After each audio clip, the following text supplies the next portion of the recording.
হতভাগে আমার বাড়ি পর্যন্ত সে লোককে জানিয়ে দিচ্ছিস যে আমি তো দুধ চুরি করি। যা, চলে যা এখান থেকে, চলে যা। এই কর্তা, কপিলাকে বেঁধে গোয়াল ঘরে নিয়ে যা। কপিলা মানুষের ভাষা বোঝে, আপনি ওকে একটু আদর করবেন, সেই আপনাকে চোরের বাড়িতে নিয়ে যাবে। এত সহজে হাল ছেড়ে দিচ্ছ কেন? সারা জঙ্গলটা খুঁজে দেখো, সারা জীবনেও খুঁজে পাবে না। আগেই তো বলেছিলাম এসব বুজরুকি, মেয়েটা সাধু সাজার জন্য এসব করছে। কি ব্যাপার দামোদর, গরুটা এমন চিৎকার করছে কেন? দুধ দুইতে দেবে না ছোট বাবু। কপিলা তো লক্ষ্মীর খুব পেয়ারের গাই, তাই লক্ষ্মী ছাড়া কাউকে দুধ দুইতে দেবে না। দামোদর, কপিলা তো চিৎকার করছে কেন? দামোদর, যাও তো গোয়ালাটাকে ডাকো তো একবার। ও লক্ষ্মী ছাড়া আর কারো কাছে দুধ দেবে না। তাহলে লক্ষ্মীকে দুধতে দুইতে বলো। সে দুধ তো ঘরে ঢুকবে না হুজুর। কেন, লক্ষ্মী কি অচ্ছুত? আগে না, তবে লক্ষ্মী দুধ নিয়ে বাইরে বিক্রি করে দিতে হুজুর। কি বলছো তুমি? লক্ষ্মীকে গিন্নিমা জবাব দিয়ে দিয়েছে হুজুর। লক্ষ্মীকে জবাব দিয়ে দিয়েছে মা? হ্যাঁ, কিন্তু লক্ষ্মীর অপরাধটা কি? লক্ষ্মী নাকি কপিলার দুধ চুরি করে বাইরে বিক্রি করে দেয়। আর তোমরা এ কথা বিশ্বাস করলে? আমরা বিশ্বাস করি আর না করি, তোমার মা বিশ্বাস করেছেন। তাহলে মা এইভাবে লক্ষ্মীকে সাজা দিচ্ছেন কেন কাকিমা? যদি বলি তোমার জন্য। আমার জন্য? হ্যাঁ, তোমার জন্য। দিদির কাছে খবর এসেছে তুমি নাকি লক্ষ্মীকে একটু বেশি ভালোবাসো। বেশি কম বলতে পারবো না, তবে লক্ষ্মীকে আমি সত্যি ভালোবাসি। তাহলে তো একদিক দিয়ে তুমি মেয়েটা সর্বনাশ করলে। না কাকিমা, বরং তোমরাই নিজেরা নিজেদের ক্ষতি করলে। লক্ষ্মী হচ্ছে আমার জীবন সঙ্গিনী, আর তাকে মর্যাদা দিতে আমায় যদি এই বাড়ি ছাড়তে হয় আমি ছাড়বো। আর একটা কথা মাকে বলে দিও, লক্ষ্মী কিন্তু চোর নয়।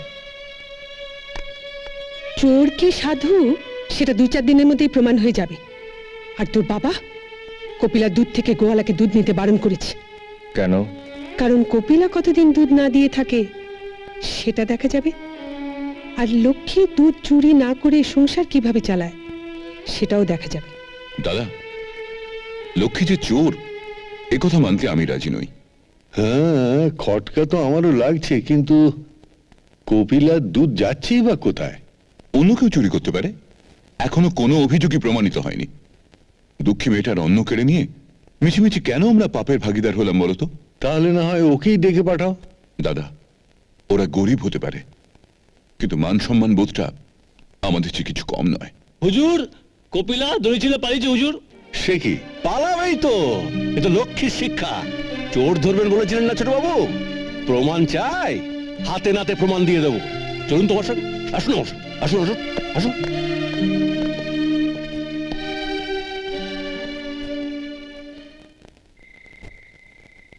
নীলু, ঠাকুরকে মালাগুলো পরিয়ে দে। তুমি পড়াবে না দিদি? না, তুই পরিয়ে দে। আসুন ছোট বাবু আসুন, দেখুন ঠিক জায়গায় এসে দাঁড়িয়েছে। তাতে কি প্রমাণ হয় যে লক্ষ্মী দুধ চুরি করেছিল? হবে হবে হবে, প্রমাণ হবে। ও লক্ষ্মী, ও যে কপিলার ডাক রে। এই তো দেখুন আসছে, এক্ষুনি দুধ দেবে। কপিলা, আমার কাছে কেন এসেছিস? যা, চলে যা, চলে যা এখান থেকে। আমি চোর, তোর দুধ চুরি করে বিক্রি করি, শুনিসনি? যা, বেরো এখান থেকে। হতভাগে আমার বাড়ি পর্যন্ত সে লোককে জানিয়ে দিচ্ছিস যে আমি তোর দুধ চুরি করি। যা, চলে যা এখান থেকে, চলে যা। এই কর্তা, কপিলাকে বেঁধে গোয়াল ঘরে নিয়ে যা। এই চলো।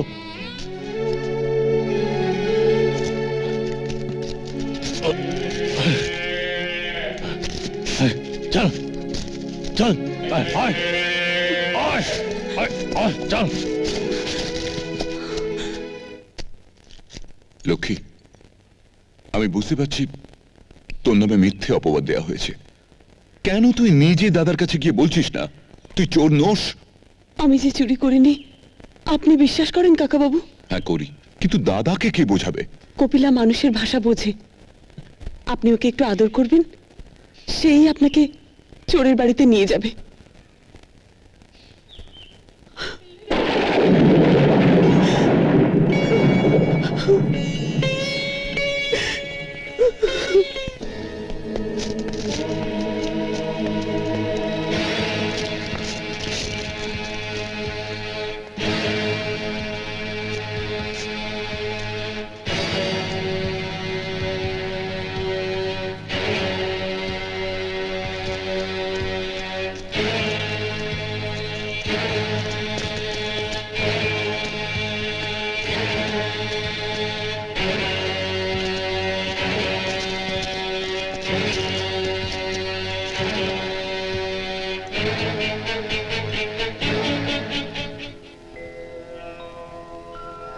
विश्वेश्वराय नरकर्णवतारणाय करणाय धारणाय कर्पूरकंतधवलाय जटाधराय दारिद्र दुःख दहनाय ओम नमः शिवाय प्रभस्य विपणाय भालक्षणाय मणिकुंडल मंडित जुगलाय जटाधराय दारिद्र दुःख दहनाय। আমি নিজে চোখে যে দেখে এলাম তা তো আর উড়িয়ে দিতে পারবো না দাদা। উড়িয়ে দিতে কে বলেছে? যত সব বুজরুকি। দেখো গিয়ে যাও, সুমন বাদল ওরা হাতের কোনো কারসাজি করে লক্ষ্মীকে অপবাদে হাত থেকে বাঁচিয়েছে।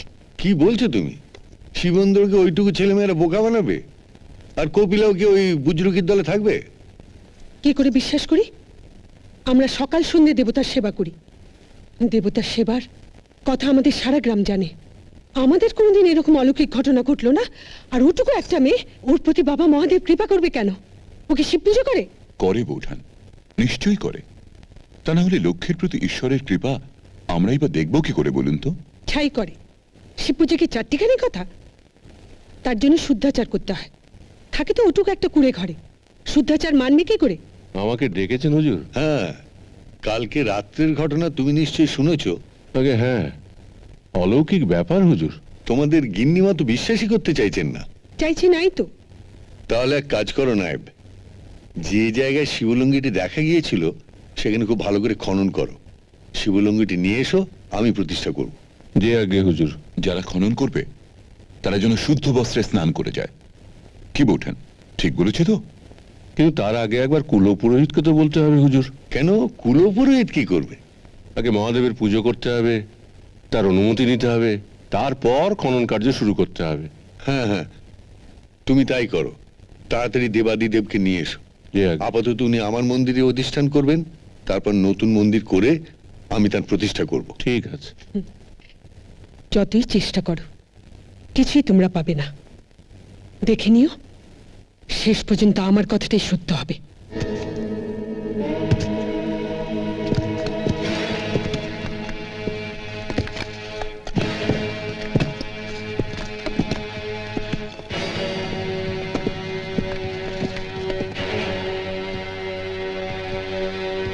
বেশ ভালো করে খুঁজে দেখেছিলে? আগে হ্যাঁ হুজুর, প্রায় 10 হাত গর্ত করা হয়েছিল, তাতেও কিছু পাওয়া যায়নি। ঠিক জায়গাটা দেখেছিলে তো? ঠিক জায়গাটা দেখেছিলাম হুজুর, এখনো দুধের দাগ পর্যন্ত মাটিতে লেগে আছে। এত সহজে হাল ছেড়ে দিচ্ছ কেন? সারা জঙ্গলটা খুঁজে দেখো, সারা জীবনেও খুঁজে পাবে না। আগেই তো বলেছিলাম এসব বুজরুকি। মেয়েটা সাধু সাজার জন্য এসব করছি।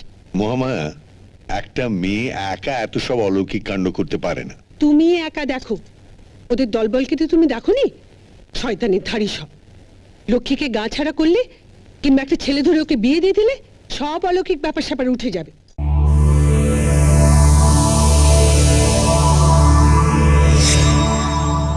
এরকম আরো অনেক সিনেমা দেখতে হলে ডাউনলোড করুন ক্লিক অ্যাপ।